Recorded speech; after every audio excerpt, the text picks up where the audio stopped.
Kitab 1 Tesalonika pasal 4. Nasihat supaya hidup kudus. Ayat 1. Akhirnya saudara-saudara, kami minta dan nasihatkan kamu dalam Tuhan Yesus.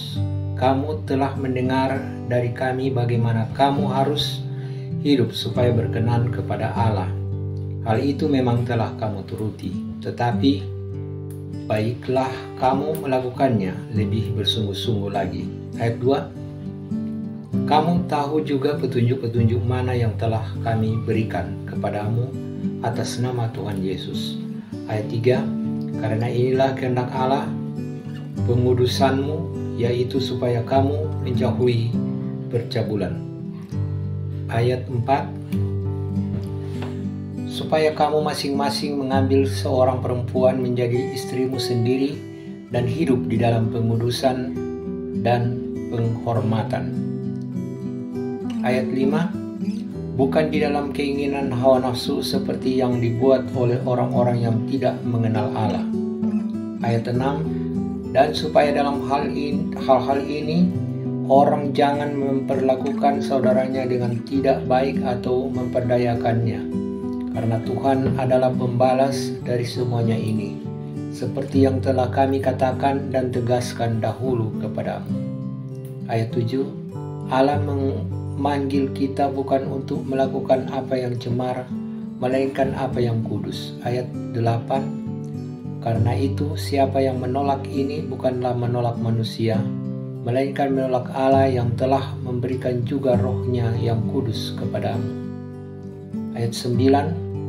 Tentang kasih persaudaraan tidak perlu dituliskan kepadamu, karena kamu sendiri telah belajar kasih mengasihi dari Allah. Ayat 10. Hal itu kamu lakukan juga terhadap semua saudara di seluruh wilayah Makedonia. Tetapi kami menasihati kamu, saudara-saudara, supaya kamu lebih bersungguh-sungguh lagi melakukannya. Ayat 11. Dan anggaplah sebagai satu kehormatan untuk hidup tenang, untuk mengurus persoalan-persoalan sendiri dan bekerja dengan tangan seperti yang telah kami pesankan kepadamu. Ayat 12.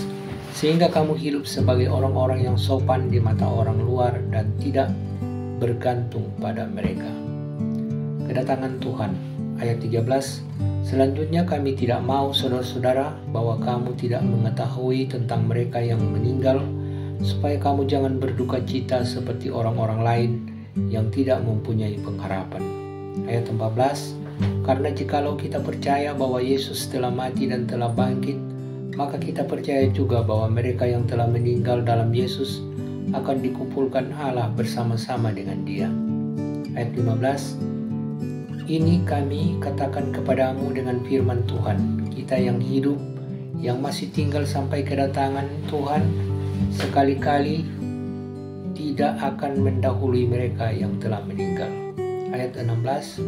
Sebab pada waktu tanda diberi, yaitu pada waktu penghulu malaikat berseru dan sangkakala Allah berbunyi, maka Tuhan sendiri akan turun dari sorga dan mereka yang mati dalam Kristus akan lebih dahulu bangkit. Ayat 17.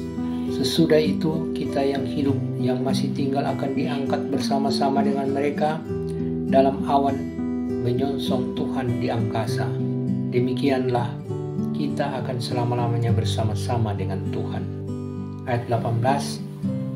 Karena itu hiburkanlah seorang akan yang lain dengan perkataan-perkataan ini.